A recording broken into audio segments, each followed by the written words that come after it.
Yo, what is up everybody? Welcome back to another video on the Slightly channel. Today, we are going to be talking about the best power in Boruto. We will discuss how Karma works, the power it grants, and how Boruto, Kawaki, Code, and Jigan obtained it. We'll also discuss White Karma and its differences from the regular Karma. Karma is an extremely unique power introduced in Boruto. It is a seal that is obtained when an Otsutsuki uses a living being as a vessel.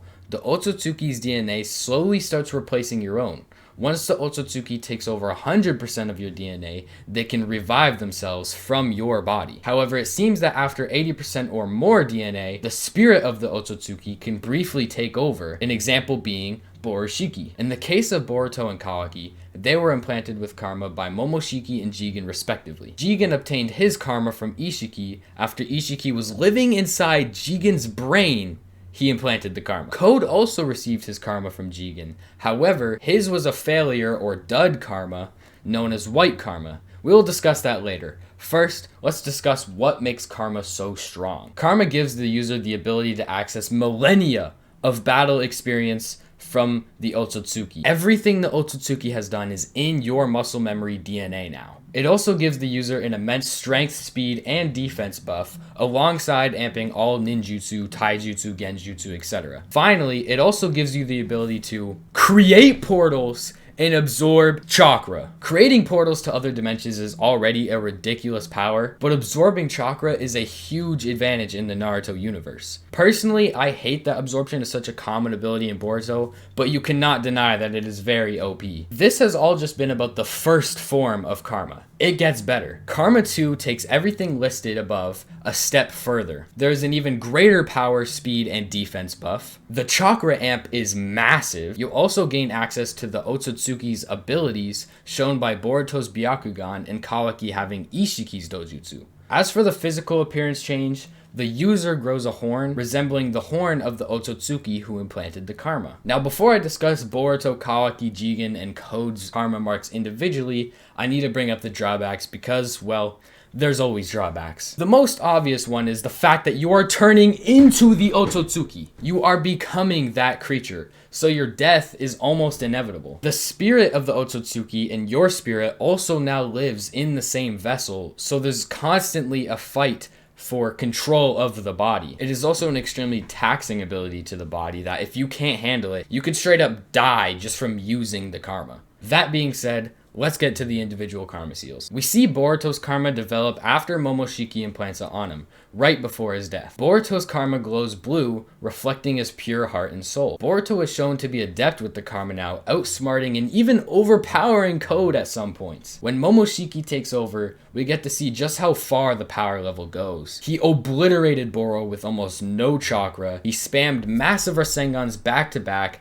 completely overpowering Naruto and Code, and proceeded to have an equal fight with Karma 2 Kawaki for several minutes after. Momoshiki even created a new form of the Rasengan on the fly, Rasendan, where he shoots a mini Rasengan like a bullet. It's so fucking awesome. Kawaki is the character who first introduces the Karma Seal to us. Kawaki's karma is a bright red, as opposed to the blue that Boruto has. Kawaki's red reflects his troubled past, filled with pain and betrayal, his darker and unnurtured soul. Kawaki obtained his karma after Jigan tried his ritual on thousands of kids to find a vessel. Thousands! Kawaki and Code were the only two kids to survive. However, Kawaki was the only proper vessel for Jigan. Kawaki is extremely skilled with his karma, using his cybernetic enhancements in junction with his karma. His fight with Garo is a great example of his prowess with the ability. However, after Ishiki's death, Kawaki is free from the natural karma, but a model secretly implants an artificial karma on Kawaki,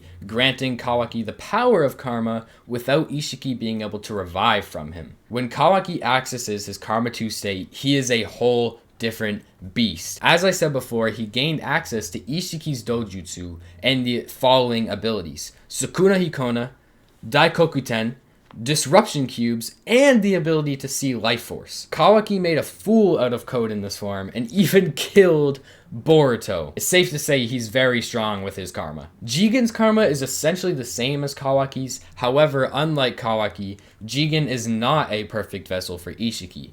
Because of this, using the Karma / Karma 2 forms, it is extremely taxing on Jigen's body. We see this after Jigen's fight with Naruto and Sasuke. While it seems that Jigen was dominating them, it was actually a much tougher fight for Jigen than most people realized. We see his abdomen start to crack and Jigen crying from the physical pain the Karma puts him through. Jigen also has to rest for days after this to recover, and by the time Koji fights Jigen, he's only at about 10 to 20% power. Jigen does have access to lower levels of Ishiki's dojutsu abilities, but not as many as Kawaki, and he doesn't have the disruption cubes or the ability to see life force. White Karma is a unique form of Karma. Unlike the regular Karma, White Karma does not allow the Otsutsuki to revive from it. Instead, White Karma gives the user most of the same advantages, more power, millennia of experience, increased abilities, etc., but White Karma cannot absorb chakra or create portals. Because the Otsutsuki can't revive from the Karma,